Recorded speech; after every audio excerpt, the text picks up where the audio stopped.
لاہور موچی get سے Pakistan people party کی طرف سے 5 فروری کے جلسے کی مکمل طور پر تیاریاں کر لی گئی ہیں۔ کارکنوں کی آمد کا سلسلہ بھی شروع ہو چکا ہے۔ سیکورٹی کے حوالے سے جلسہ کے چاروں طرف پولیس اہلکار موجود ہیں اور آنے والے کارکنوں کو واک تھرو گیٹ سے گزرنے کے بعد اندر آنے کی اجازت دی جا رہی ہے۔ جلسہ کی سیکورٹی پر 600 پولیس اہلکار تعینات کیے گئے ہیں، جبکہ 16 SHOs، 8 DSP اور 2 SP ڈیوٹی سر انجام دے رہے ہیں۔ SP city operation Lahore Ali Raza نے رائل نیوز سے خصوصی گفتگو کرتے ہوئے کہا کہ پہلے بھی 3 دن سے رادر ہمارے ادھر IBO چل رہے ہیں، انٹیلیجنس بیسڈ آپریشنز چل رہے ہیں، کامنگ آپریشنز چل رہے ہیں، جس میں تمام علاقے کو کام کر رہے ہیں، ان کو ڈاکومنٹ کر رہے ہیں ہم۔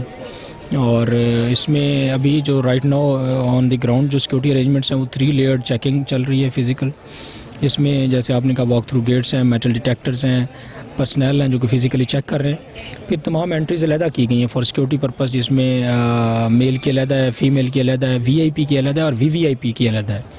سو ان سب کو علیحدہ کیا گیا ہے۔ سملرلی یہاں پہ اگر ٹوٹل ڈپلائمنٹ دیکھی جائے تو 4 SPs ہیں، 8 DSPs ہیں اور 17 SHOs ہیں، اور ٹوٹل 1000 پلس ٹوٹل یہ ڈپلائمنٹ بنتی ہے ود پیٹرولنگ کور اینڈ ایوری تھنگ۔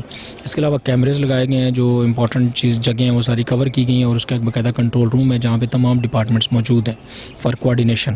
باقی میں اور CSO2 زرداری صاحب ہم ادھر موجود ہیں اور کوآرڈینیشن کر رہے ہیں، چھوٹے چھوٹے جو بھی یہاں پہ فیسیلیٹیشنس ہیں وہ کر رہے ہیں۔ کیمرہ مین طلحہ سلطان کے ساتھ ملک مشتاق، رائل نیوز لاہور۔